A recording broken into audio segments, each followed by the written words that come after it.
Okay, I think we're going to begin our next session. And basically, the format is myself and Paula will provide some brief remarks and some background to the next area that we're going to get into. And after that, we'll have Rose, who obviously everybody knows Rose Paul, who is involved in economic development and lands, will present. And then we have a guest. Her name is Danielle Alain. Danielle, who hails all the way from Woodstock. So you drove down today, was it? Okay. And Danielle is with the Lands Advisory Board and Resource Center. So, and basically, if I could just provide a bit of background on an area that we've been working on within community. And that involves the idea of our community having the capacity to manage our reserve lands. Currently, our reserve lands are managed through the Indian Act, more specifically about 32 sections within the Indian Act. And you might recall that we had a land surrender involving the Highway Development Project. A central player in all of that was Indian Affairs, people like Judy Crosman, and others that helped with that process. And then after that, we had a land designation vote for a certain portion of the lands where currently Bayside Travel Center is going to be constructed and hopefully operating roughly in August. So, and through that process, Indian Affairs or Indigenous Services Canada played a central role because they're responsible for the management of reserve lands within all of the communities throughout Canada. But back in 1996, I think it was, a number of communities were wanting to develop their lands, and they had issues with respect to how the department was operating. At times, there are many bands who have many requests, and basically you have to wait in line in order for them to sort of deal with your issues. And when you're talking about the commercial development of lands, economic development, at times, time is of the essence because people want to move at the speed of business. And so what that spoke to was a number of bands wanting to assume control over the management of their own reserve lands. And they have done that through this act. It's a federal act, and it's called the First Nations Lands Management Act. And a number of bands have applied and fall under that act, and Paqtnkek is one of them. And we are in this process of assuming more control over the management of our own lands, not only for highway development and commercial development, but we're keen on developing that capacity within our community to develop our lands and to manage our lands rather than relying upon the federal government. So how that takes place, it's quite a bit of a process, but there are two things that are really important. One of them is a land code. And basically what a land code is, it's the band sort of process on how we would propose to manage our own reserve lands. It will speak to how lands would be administered through the band office, and further to that, further to the land code is what they call an individual agreement. And that involves the lands are outlined within that agreement. There are certain funding issues that would take place because as we assume, if we assume control and management over our reserve lands, then we would be entitled to funding for capacity and support from the federal government, more specifically Indigenous Services Canada. So that process is taking place, that is the development of a land code, the development of an individual agreement, but it doesn't happen automatically. What happens in order to get this approved is community, both on and off reserve, our on and off reserve members will vote on whether or not you will want us to manage these lands through the land code. So you have a say, you have a voice on whether or not you think this should happen. And so this session is part of an information session on what that whole thing is about. And I'm really happy we have a number of resource people here to answer any questions you might have regarding this whole process. And there are a number of panels out there. You might see information that you have. I know Richard has been quite proactive in getting information out there. And certainly this isn't the last time we're going to be talking about this in the community. We'll have more sessions. And again, it's all pointed towards whether or not you, membership, would agree for us to manage our own lands through a land code. And other bands have done it, a number of other bands. More recently, Member 2 has voted to, they have voted, right? They haven't? Okay, they're slated for June for their vote, but Conn River has, out in Newfoundland, and Madawaska as well. So a number of bands have voted and agreed to manage their own lands through a land code, through a successful vote. So I just wanted to provide this by way of background. I'll look to Paula, who is administering this project on behalf of the band, to provide you with some further comments and details, and then we'll get Rose to present, and then Danielle, okay? And obviously, after, when people present, we'll entertain any questions that you will have on this whole process. So, Paula?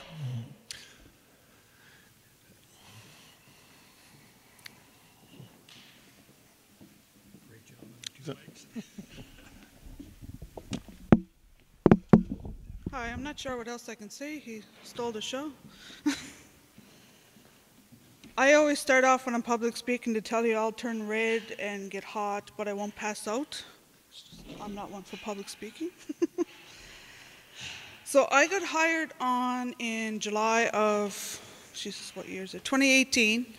And basically, when the job went out, it was to tell us that we signed on to write our own laws. The Indian Act has so much control over our lives. And when it comes to land, the one thing we truly, truly need to protect is something that the band look forward to signing on. So I got hired on. I go through a series of tasks and milestones to reach, but in the end, we'll come up with a community law and we vote on it. Things like, if we want certain areas protected, then we want to make sure that's in the law. If we want to make sure Ag Dev is in one spot and we have residential in another, it's like land use planning as well in that section. So over the last 7 months or so, I've been going to different training and working on different things, working with LabRC, the Land Advisory Board, working with Indigenous Services Canada, kind of taking a whole team approach to how we can become stewards of our own land.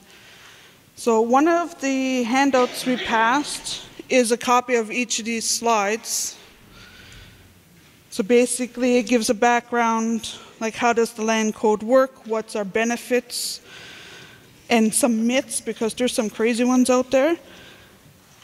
And also a map of signatory communities that are there. Also, the other handout was just the plain language guide, because they have a lot of legalese and government talk in the framework agreement. Even I was looking up words, I had no clue what they were. So breaking it out into plain language so that we have everything we need to do. And one thing I do want to bring up, especially when it comes to our lands, is this has nothing to do with Aboriginal right and title. We do not lose our rights. We do not lose title. This aids us in better stewarding those options that we have. Basically, that's what I have. Anybody that wants to, any questions at all, you can get me by email at the office. Sometimes I'm not there, but I can always answer an email in the meeting.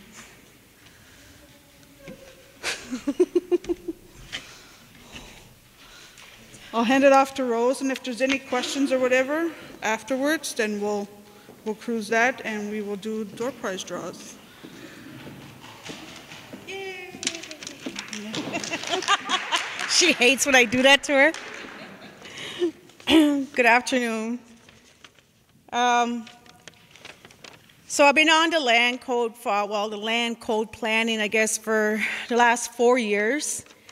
And I had the honor and pleasure of sitting with some very respectable leaders across the country, Canada, one being Chief Robert Louis, who's been spearheading the land code management or the framework agreement, and how the challenges that they're having on the West Coast when it comes to developing on their lands and not having control ownership of their lands. So he just kind of set me down a little cheat sheet. I mean, like, we do have, like, our executive meetings. We just had one a couple weeks ago where we had to pass some really huge resolutions down as in terms of lands to legislation, and how those changes in legislation is going to have great impact and positive impacts on lands in First Nation communities. So just for my role, I mean, I've been facilitating this with Chief and Council. Chief and Council have been involved in a lot of engagement sessions with the Labor Land Advisory Board, and Miko Nicholas has been coming down and doing a lot of one-on-one work with our Chief and Council. So they have been very proactive in this movement that we are now here, in a position where we're going to be developing our codes. So I just wanted to talk a little bit about the land code and the possibility it creates. It's a comprehensive law created by First Nations that replaces 32 sections of the Indian Act that relate to land management. And when members of a First Nation vote yes to a land code, the Government of Canada no longer has to say in how the community's reserved lands are managed. Specifically, First Nations exercise powers without supervision or approval from enact, or from ISK, as what they're called today. The First Nation holds and manages revenue for their lands instead of it all being held in trust by the Crown. So having our own land code or our land trusts, they're not held at Indian Affairs no more. The band will be holding those trusts in our own community. With a land code in place, Canada continues to hold title to reserve land for First Nations use and benefits, so we still cannot sell or transfer title. And there's more than 80 First Nations as of the last meeting that we went to, or I streamlined in, that have already started implementing their land codes. So one thing that we had Paula doing is actually going to these sessions and sitting down with the communities that are already gone through the process. They have a lot of best practices that we can share, that we don't make those mistakes or things we might miss We're catching those things early now as we're going through working with the community and developing our land codes. As the chief mentioned, we have a land code that's an individual transfer agreement between First Nation and Canada. So Paula right now has like a working group that includes Canada, or ISK. We have our Surveyor General, we have our Resource Center with us, and our Chief and Council, and myself that sit on this working committee that supports Paula. This agreement identifies what land the land code will apply to, and when the transfer of responsibility for land management takes place, how much will the community actually have for funding for implementing the code. First Nations must vote in favor of the land code and the individual agreement before the land code takes effect. So from today on, the clock started ticking, when we signed on as signatories to the FNLMA on December 16th of 2017. So during that time, we've been screening and preparing our community to get us to this point now where we'll be exercising our area of jurisdiction. Some of the things of the land code, of course, will involve a lot of work from off and on reserve individuals to be part of this land code process. Paula will be looking at developing a committee, like a land code committee. Right now, she has on the interim a higher committee that works with her on the day-to-day operations of supporting her in her role as the land code coordinator. The framework agreement outlines a procedure on how the ratification process will happen here in Paqtnkek. We're no strangers to the ratification process. We've gone through 2 of them, or 3 of them, I understand, with our matrimonial real property as well. We went through the land surrender and the land designation. So it's very important that when we develop our land code, there's transparency in the land code. So we will have to have like annual reports to the members in our community on the land management activities by Chief and Council. That is a mandatory, mandatory action item that needs to be taken, as it is not in the Indian Act, it's under the Manager, Chief and Council. This is the same process we would have taken if we were accountable to the minister. Each of our land codes must include rules on financial accountability for management of lands, resource, and revenues. So if we're going to be utilizing land for economic development, we have to be transparent on how that land is being utilized for the best benefit for the community members, or for Paqtnkek. First Nation leadership is legally required to follow the laws they enact in the land codes. So when the laws are applied or outlined in the land code, it is leadership that have to follow these processes and these rules. It helps build to identify and prevent conflicts of interest, and there are clear procedures on how amending the land code could take place.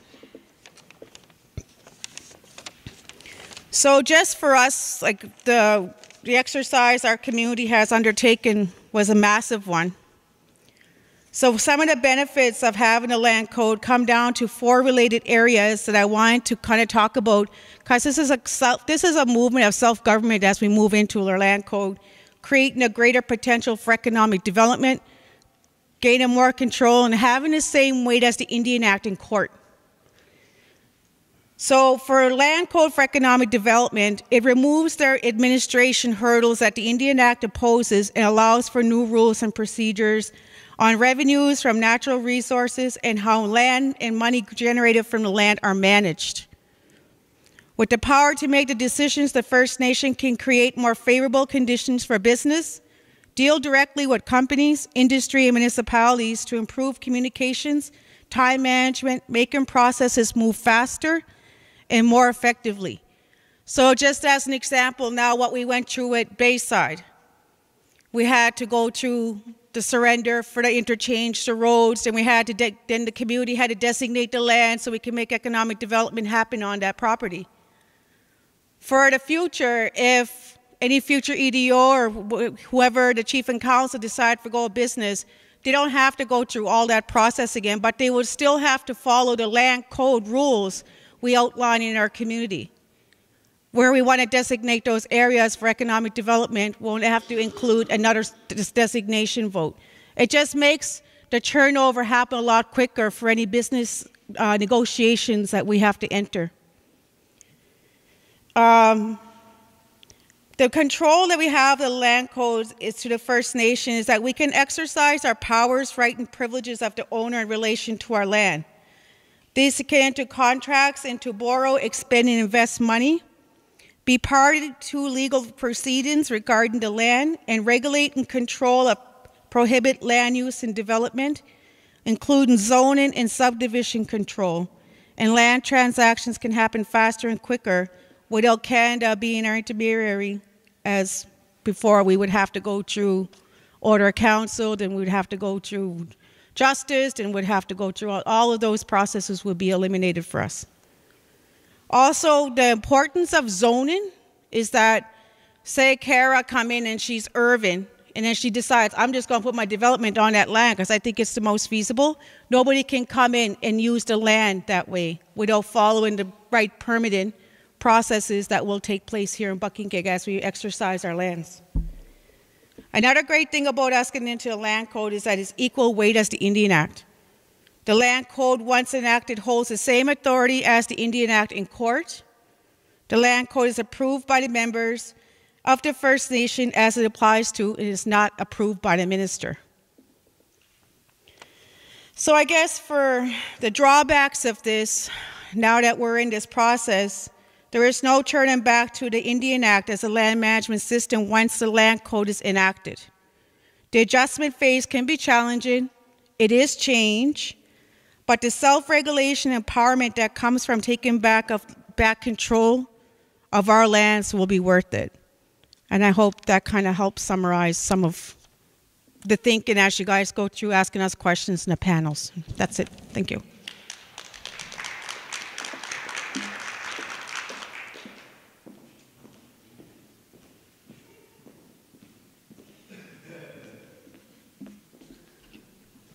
I'd like to ask Danielle to come up. She's from the Land Advisory Board. They're situated in Vancouver, but they're across the country. And she can just give us an update, or more so an overview of how they fit into the process. Ooh, sorry. I don't know what I can say that Paula, Rose, and Chief Prosper haven't covered. I guess I just really want to start with that this is a community-led initiative. It's not a Canada-led initiative, so it's community-based, it's community-driven, based on community engagement, community involvement. The community is who Chief and Council will answer to now as opposed to the minister. You know, protection of our lands. Who better knows what goes on our lands than us?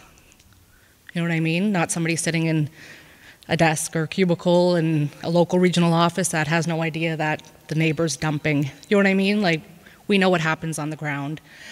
And who better to manage that? Geez, I'm really nervous, sorry.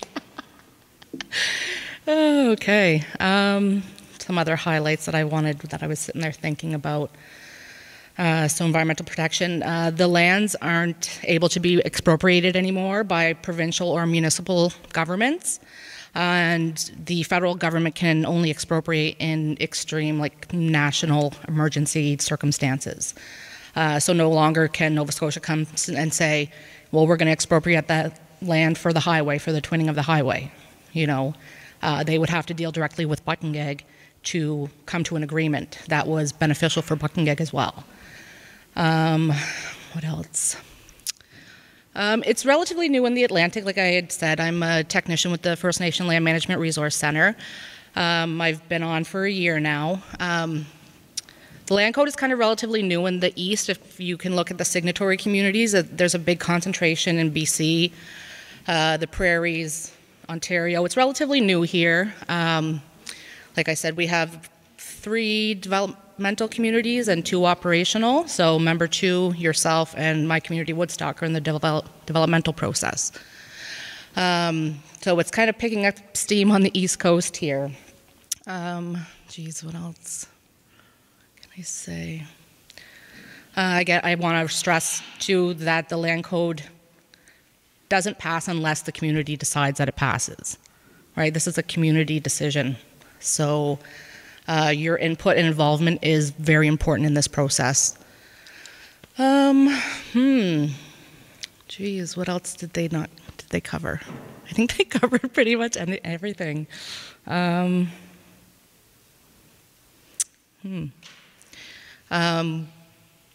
can tell you about the numbers. So across Canada, we have 82 operational First Nations. That means that they're operating under their own land codes. Actually, I take that back. We have 79 operational. 3 have moved on to broader self-government or treaty agreements, but they started with the land code process. And we have 69 developmental communities across Canada. What else?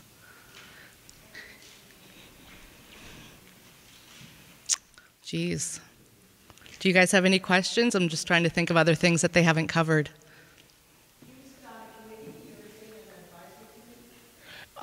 No, I work for the First Nation Land Management Resource Center, so there's the Lands Advisory Board, and then they're kind of like the government relations aspect, and we're the technical body, so we work with the communities to help them develop their land codes or assist them in any way we can.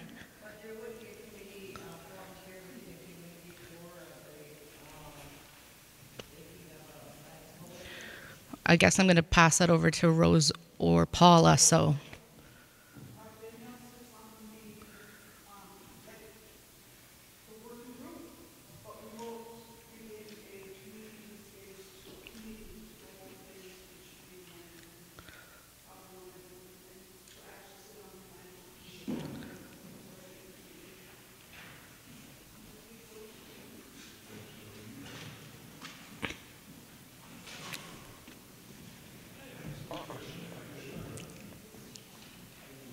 Yep. Are you coming up to join me, Paula? Okay, go ahead. Yeah. How you doing? Yeah, some of the things, the benefits that Paqtnkek would have on, land code. The first one, Paqtnkek, not the Crown, makes decisions over land and resources. There's a lot of issues happening in Nova Scotia. We live in a small land-based Nova Scotia, and we compete over land, resources, and all the things that I guess the country wants to make money with. And I have a real concern about our land and how it's going to be impacted by industry that happens all around us, whether it's farming, mining, all of those things. And we have to protect our land, and taking over, I guess, jurisdiction over our land is a major first step in protecting our land and determining what's going to happen on our land and basically around our land. Because some of the things we have to worry about is say, species at risk. One of the things we don't know is if we find something that's very rare on our property, we can't use that land for anything else. It's got to be protected. So we lose that piece of property. And so we have to find a way of mediating that problem. We have to protect things, but yet we have to rely on our small land base to develop and to grow. And we have to take jurisdiction over and have a way of determining how we're going to solve that problem. Also, the resources under our land, we may not, if we don't have our own jurisdiction over land, we may not have total rights to it. I don't know what the laws are on resources that are found on reservation land. And, but if we had total jurisdiction, I think we would have more rights to that resource ourselves. Like the forest, mining, and things like that. The legal right to hold and buy property. You can't own property on reserve. You can get a fee simple ownership of it, but you can't buy it, sell it, or anything like that. Once we start buying lands off reserve and extending our property lines, you can own land. You can buy it. It's collateral. You could sell it within the band, wherever, and it creates an economy within the land property itself. And just like expropriation, like she was saying, government can come in, expropriate our land right now because it's owned by the government. But if we have jurisdiction over land, we'll have control over what can come into our lands. And the most extreme thing you see in the United States is the pipeline going through the Standing Rock Reservation. And, their land got expropriated. They put up a big battle, but if you don't have jurisdiction over your land, you don't have you don't have anything to fight government when they want to expropriate your land. They may find something that they want to get after and make money from. And if you don't have jurisdiction over it, then you have little tools to fight or create or gain in benefits what they may want to do. And I guess the business things, we'd be able to do business much faster. We'd have a faster turnover in deciding what we're going to do with land and how to develop it. Depending on Indian Act and the government, it takes a long time. Even just turning land from fee simple, non-native land that we bought and turning it into the reservation takes quite a process. And I guess the biggest thing we talked about today was environmental protection. We talked about climate change, we talked about all the things that potentially happen on our lands. And right now we have to take some kind of control over how we use our land. Like, we can't allow people to build in floodplains, or we can't put our businesses there because they're going to flood maybe once a year, maybe once every 10 years, maybe once every 20 years, maybe once in 50 years, and it can destroy homes and infrastructure that we built. And if we don't plan, we will lose a lot of money in losing that kind of infrastructure. Also with, just the things that are happening, we're going to have to buy land to protect ourselves from the inevitable sea level rise. And as water levels get higher and we get more storms, we're going to lose use of land here and there, and we're going to have to gain more property to move things and infrastructure and build residential areas in the future. So it's quite a process, and I think it's something that we're going to really have to depend on in the future. Thank you.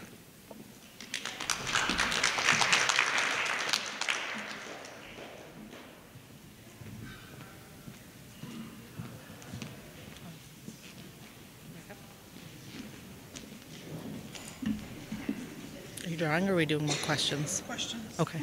Does anybody have any questions?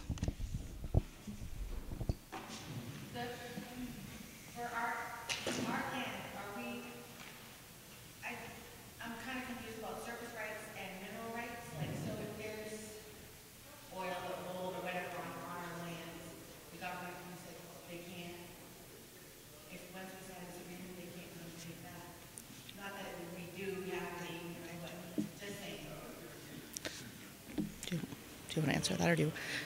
So underlying title doesn't change. So the underlying title of reserve land stays the same. And I guess it would have to be looked at on a case-by-case basis, because when the reserves were established, they were either spoke to mineral rights or they didn't speak to mineral rights. So that's, I guess, something that Paqtnkek would have to look into, is that mineral rights situation. I know there's communities that it's silent on the mineral rights, so they just, they don't ask. It's theirs, so they just do as the... Well, I'm under the assumption that it's all ours. Exactly, and I am too. But I mean, once your land code is enacted, the legal status of the land stays the same. What's the actual depth of the legal title? Yeah, I'm not 100% sure about that. Can anybody answer the legal depth? Sure,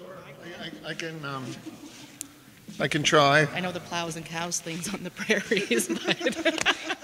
The plows and cows on the prairies? Yeah, isn't that like the depth of a plow? Or I mean, Matt, what you mentioned is title.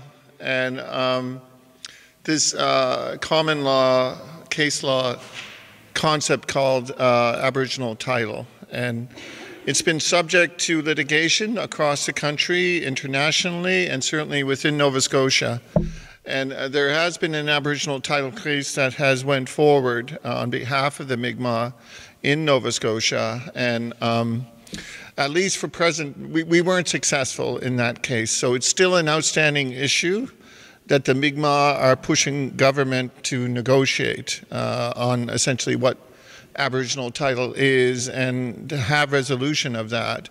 But for present purposes, it's the position of the provincial government. This is their position, right? It doesn't mean we have to accept it, that they own all the mineral rights in the province. So I know other bands have been dealing with that under the land code regime. I mean, I know, other bands have. So these are things that, like what was said earlier, that the interest of the land doesn't change.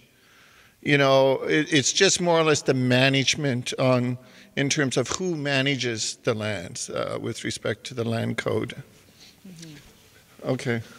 Sorry. No, that was great. I thought it was just, yeah, so the land code will not affect Aboriginal treaty rights. So thank you for, I was just thinking in the reserve boundary context, but yeah, Aboriginal treaty rights are not a part of this. That's something separate, and it's not affected. Any other questions? Questions, concerns, comments? Hate mail? You talk about the process going forward? Yeah. Sure.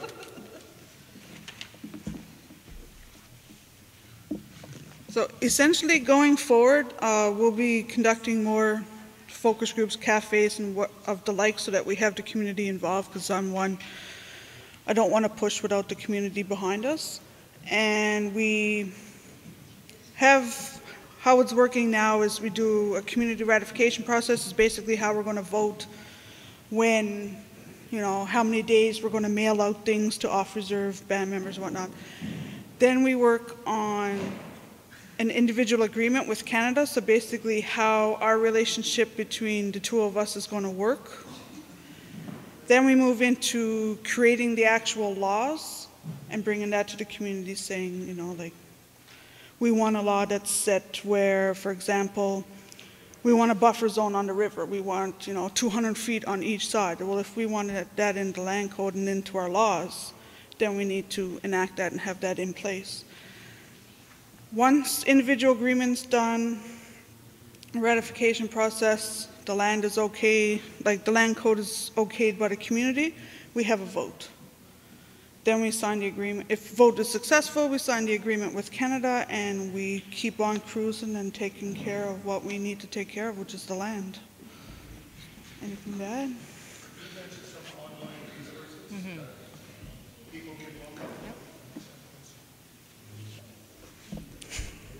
Sorry, I'm being told where I need to stand. If you type in, if you went to Google, everybody loves Dr. Google and Professor Google. You go on, I know LabRC, so labrc.com has a beautiful, I'll say, a library of information on anything you want to know about land codes, anything in there, all the signatories, how they did it, copies of land codes, copies of communication. Anything under the sun is pretty much on that website. And if you have any questions, Rose or myself, or I can forward along. If I don't know, I'll find you the answer. Want to just talk about the website maybe coming soon? Also, one of the things that we have on our tally sheet of things to do is we're going to create our own website, so it'll be something along the lines of paqtnkeklandcode.ca or of the like. And we will have everything posted on there, any updates, any samples, where we are in the stages of the land code. Anything to do with lands will be on that website.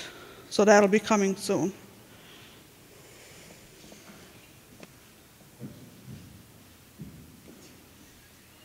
No.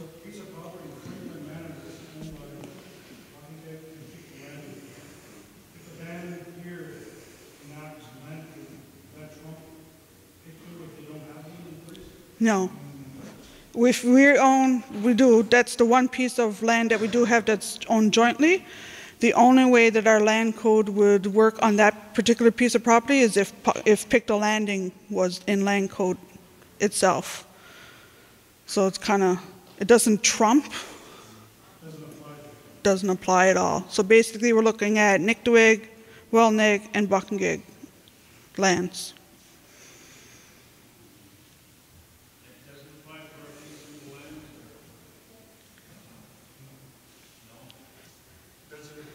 No, if we were to be into land code, like everything goes good, we're voted, everything's yes, we're operational, and we acquire a piece of property, it still needs to go through the ATR process. It's a little bit, oh, sorry, ATR, sorry, acronyms galore in this. Additions to reserve.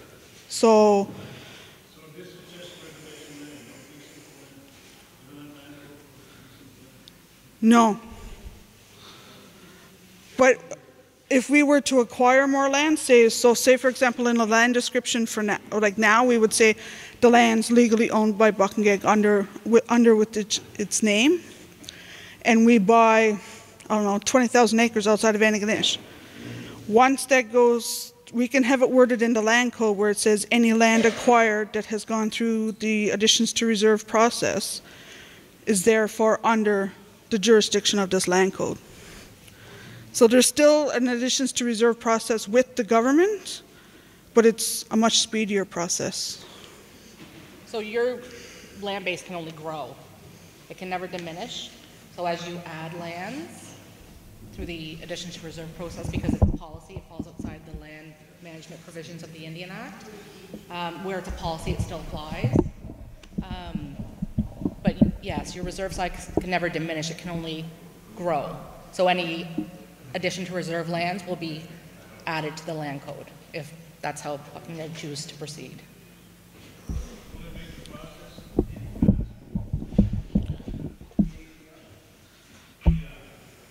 Yes. I hope you saw my air quotes.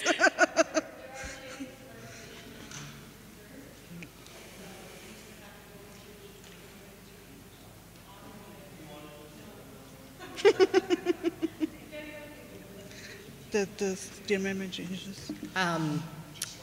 Yep, okay, sorry. So, and the amendment number 6 deals with this as well. So it's hoping to speed up the addition to reserve process. So as Rose had alluded to, there's like the delegation of responsibility is lowered. So instead of going to the Privy Council, I think it would lie with the RDG or the minister? RDG. Sorry, yeah, the minister. So it takes it down, it keeps it local as opposed to going up and sitting for 6-8 months at Privy Council waiting for them to decide. So I know the delegation of responsibility is lowered. Geez, what were the other ones for that amendment?